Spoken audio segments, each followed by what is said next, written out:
What is up, Savvy Savers? This is London Sky back here with you again today with your Super Saver tip of the day. Today we're going to talk about buying generics in order to save yourself some money. And I really want to talk about this because um, I feel like generics have gotten a bad rap. Okay, so let's jump into my computer and see what I'm talking about. All right. We're going to dispel a common misconception that buying something cheap means that what you purchase is cheaply made or that it is something that is inferior. I think the word generic, unfortunately, has gotten it's synonymous with cheap or something that is, you see this guy doing it is trash, right? So let's talk about that today. I want to unpack that a little bit here today and hopefully maybe ease your mind about trying to buy some generics to save money. So, but first of all, of course, I always want to give you guys probably most people know what a generic is, but let's break down the definition just so that we're all on the same page. Okay, let's not just assume here. But what is considered a generic? It's unbranded. It's an unbranded product or a store brand product that competes with established brand name goods that offer similar functionality and performance, but my favorite thing, at a much lower price. And so when it comes to drugs, a generic drug is it is the same as the brand name drug in terms of the active ingredients, the strength, the dosage, route of administration, and performance. So right off the bat, okay, this should give you a little bit of confidence in maybe buying drugs. So we're going to continue to talk about that. So these are just some examples, okay, of the branded product versus the unbranded.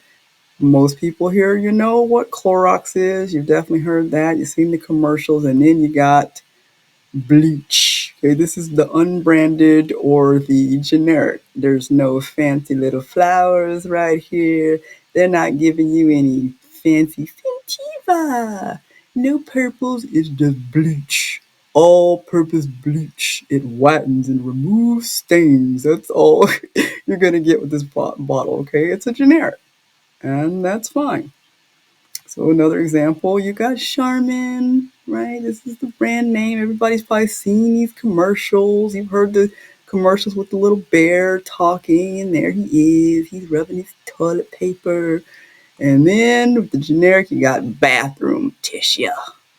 That's all you get, bathroom tissue.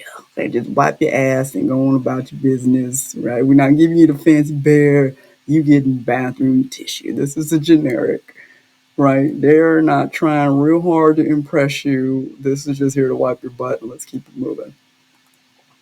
So this would be the store brand. Again, you got the same Charmin guy. Now, if you've been to Walmart, I'm sure probably everybody watching this has probably been to Walmart at some point. Their store brand is Great Value. They actually have a name for their particular generics. And at least they've tried a little bit. I think that they have a little more skin in the game to try to attract you to buy their product. But this is still considered a generic and something that you can get at a significantly reduced rate. Again, you've got Coca-Cola. I mean, who probably here has not had a Coca-Cola? You know this company. I actually worked for this company, filling vending machines. Oh my God, that was a bitch. Anyway, another story for another time. So if you've been to Sam's Club, that is Walmart's bulk store. You have to have a membership to go here. They have Sam's Cola. So they're trying to match Coca-Cola here. But this is, with a store brand, you're not going to find this at Target or any other store. Specifically, you're only going to find this at a Sam's Club. That's why they'll call it a store brand. But again, it is still considered as a generic. So this is where we're going to start to dispel the myths, about our generics inferior products. Let's talk about that a little bit. Why are these things so much cheaper? There's reasons for this. And number one of the biggest things, there's lower research and development costs. I mean, if you think about Coca-Cola here, when they first got started, they probably had to put in a lot of research in what do we put as this formula to create this. And Now that we've got Sam's Cola over here, they didn't have to do any of that. They are just basically copying, or at least trying to get close to what Coca-Cola has created here. So they spent all of this money developing this product that Sam's Cola didn't. They just kind of gotten pretty close with some of the ingredients that they put in Coca-Cola. So that's going to reduce some of the costs that they've had to spend to create this. And then one of the other big things is reduced marketing. Okay, this is something that if you notice when you go to the store, if you are a Sam's Club shopper, I bet you my last penny that this Sam's Cola is placed right next to this Coca-Cola. Now, Coca-Cola has already done all of the fancy commercials to get you into the store, whether that's Walmart, Target, wherever. Um, and then if these companies are smart, like what I'm betting on, Sam's Club has put their soda right next to this with the same kind of colored packaging.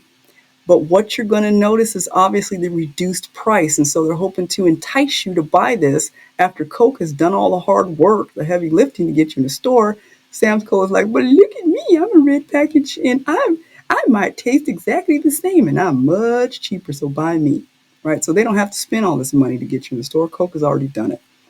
Simpler packaging is another reason. I already talked about the little bear on Charmin, and he's like, hey, I've loved my soft tissue, right? So you don't have any of that. You got the bathroom tissue. Come get it, wipe your butt, and keep it moving. They're not spending all this money to make this fancy design. You get the basic bitch package with this. So that's going to be a little bit cheaper. Then you've got higher volume, maybe because these are far cheaper to make. They can pump out more of these. And this was something that I found very interesting, direct manufacturing in the same facility as some branded products. That is really surprising to me that some of these might be made in the same building. Let's say maybe this cheap bathroom tissue is made in the same building as this. So this is another reason why they're able to save some money and pass on those savings to you.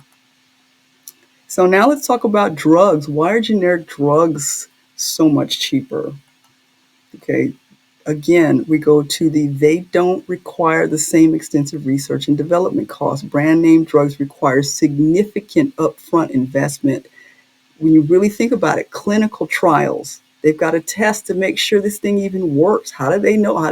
You have all the scientists that were putting this stuff together and developing it. They had to spend all of probably millions upon millions of dollars to create that. And in order to make up for what they spent, they've got to pass on that expensive cost to the consumer.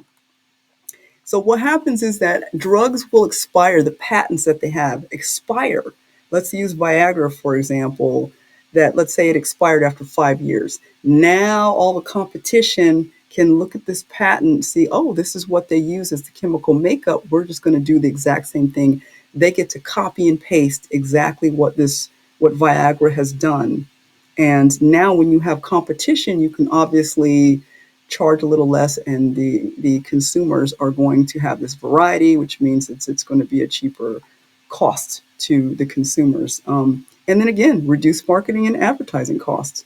People know about generics, and so when you go to your doctor, say, hey, I want Viagra, but give me the generic.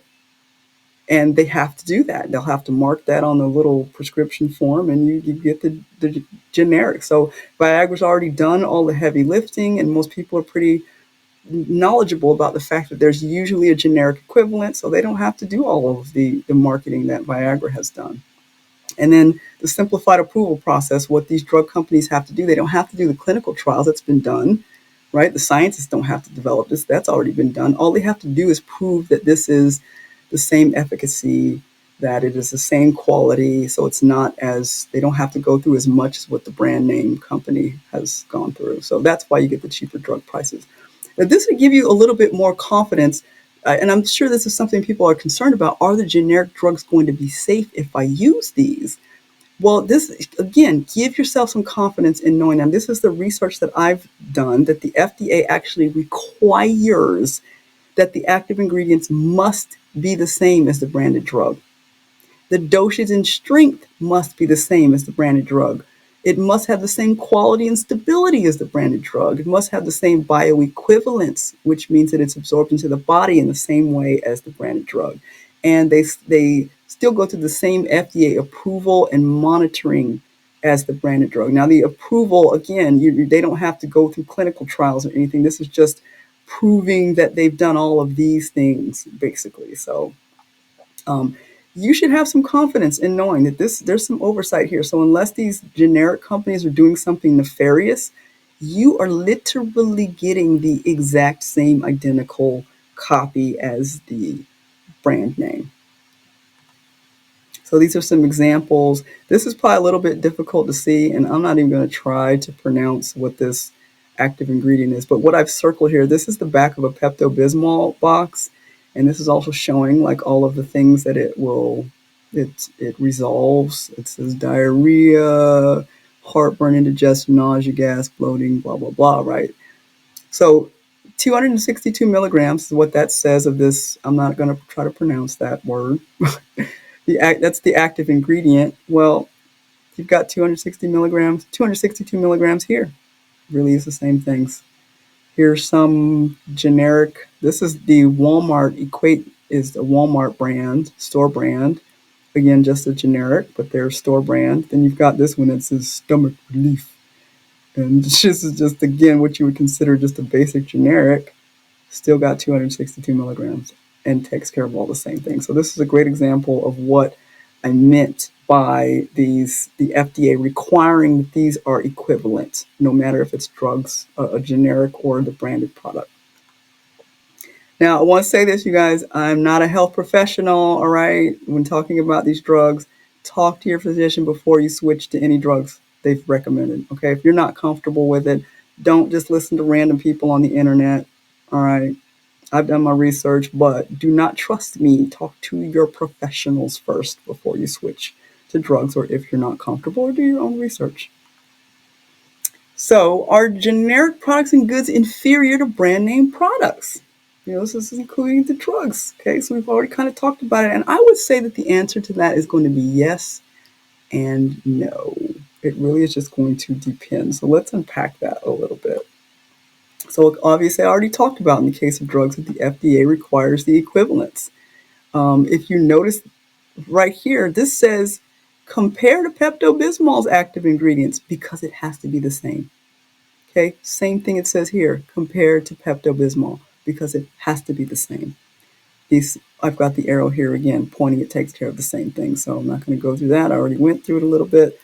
Now, here's where we get a little bit of a difference. In the case of cleaning products that are generics, the EPA does not require equivalence. Now, you might be kind of scratching your head there like, what? So here we have again that same bottle of Clorox, and then you've got Great Value, which is the Walmart brand, and it's obviously both bleach. But the only thing that the EPA requires, their chemical requirements, is that it must have the same effectiveness against pathogens that their labels claim to kill.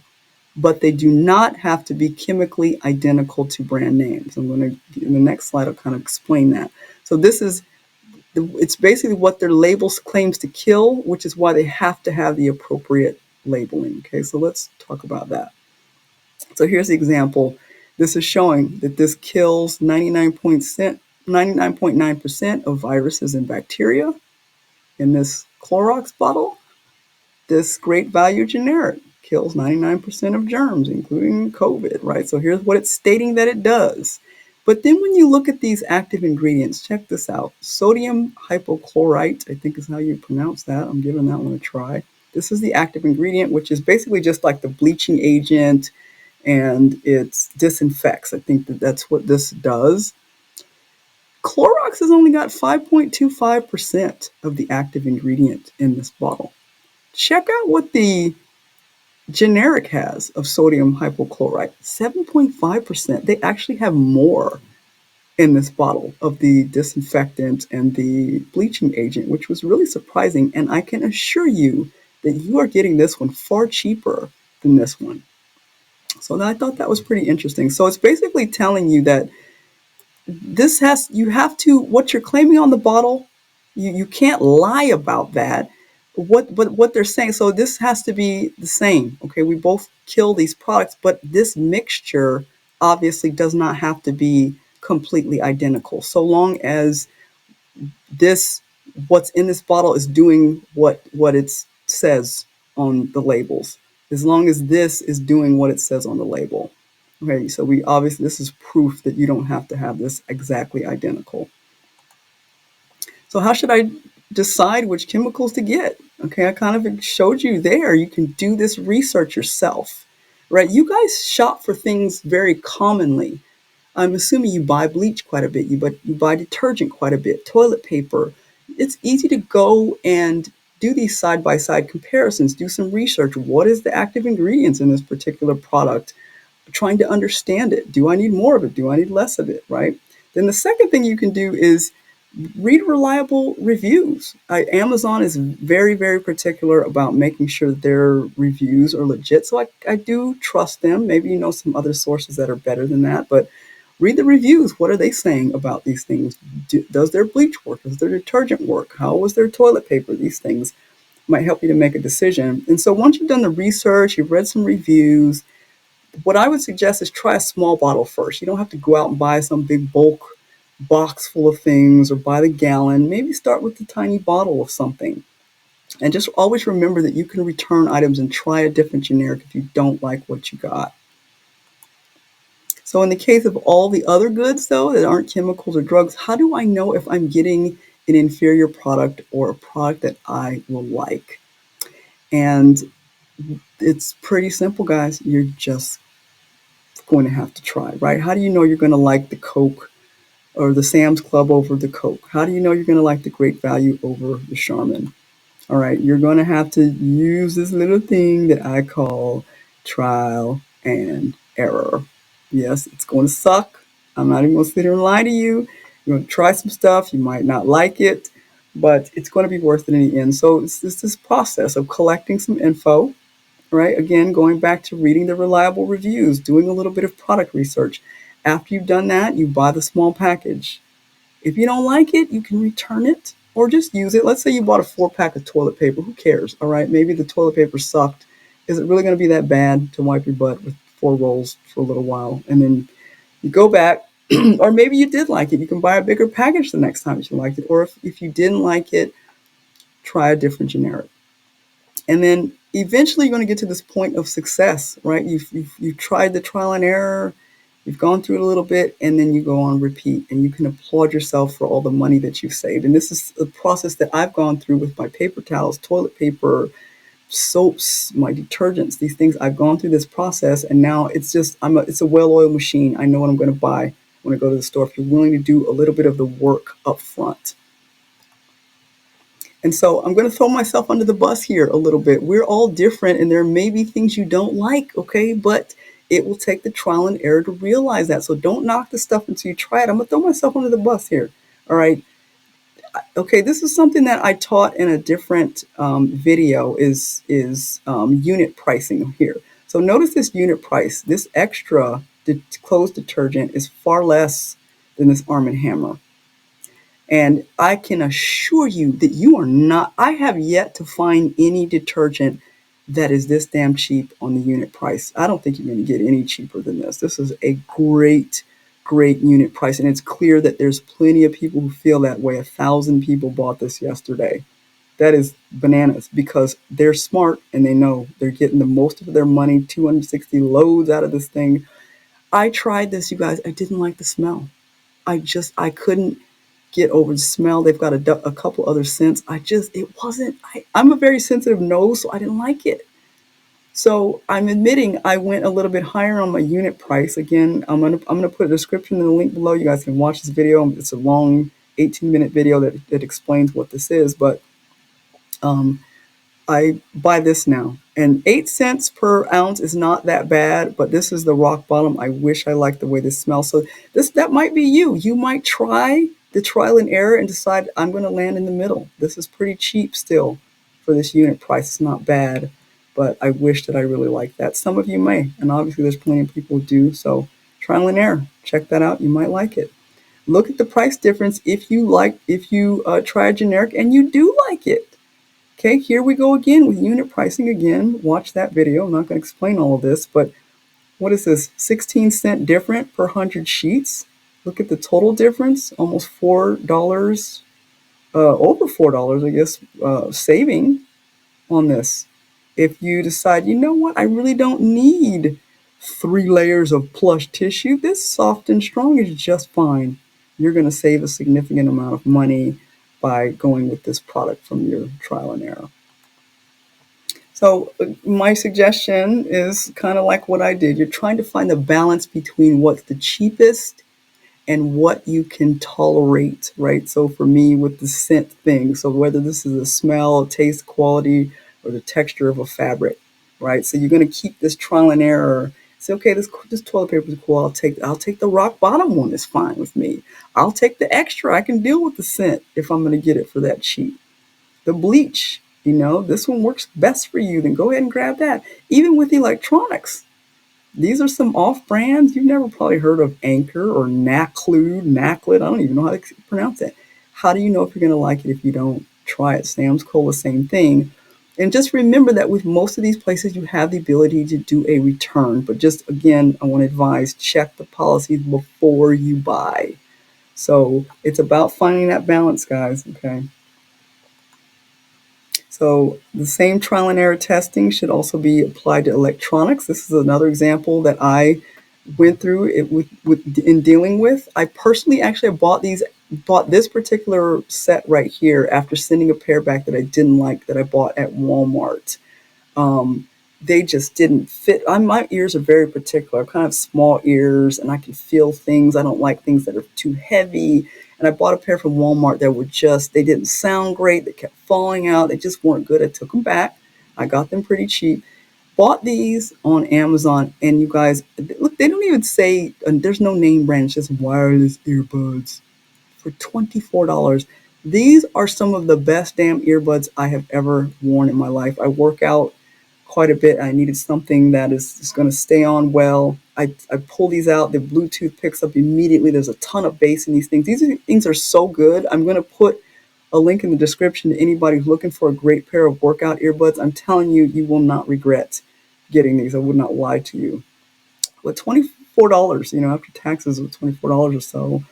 And then notice this massive difference with this brand name. Again, they've had to do all the research, they've got all the advertising expenses, and they have obviously passed all of that on to you guys. This is what, $226 more than these? Why? Do you really need whatever these things we got going on there to listen to music and talk on the phone? I can talk on the phone. Is it clear? Just fine with these Bluetooth touch censored box charges it, all of the same things probably. I don't know, maybe there's something in there that you guys just love, or you're just that addicted to Samsung. But I can guarantee you that even if I was a millionaire, I'm not paying this for a set of earbuds. I'm not doing it. So if you're somebody who's pinching pennies, what are you doing buying this? Look at this. This is startling what the difference is. Okay, but do this process, the trial and error with electronics, just remembering that you can return the stuff if you need to. So I wanted to shock you guys with some more brands versus generics. This is Cascade. You see what I've bought this 3 times up here. This is my go-to for dish detergent. Again, unit pricing, check out the video on that. You're getting more in this box for more than half of what this is. $10.93, 18.2 cents per ounce, and you're getting less of this. So you do less dishes and have to pay more money. Why would you want to do that?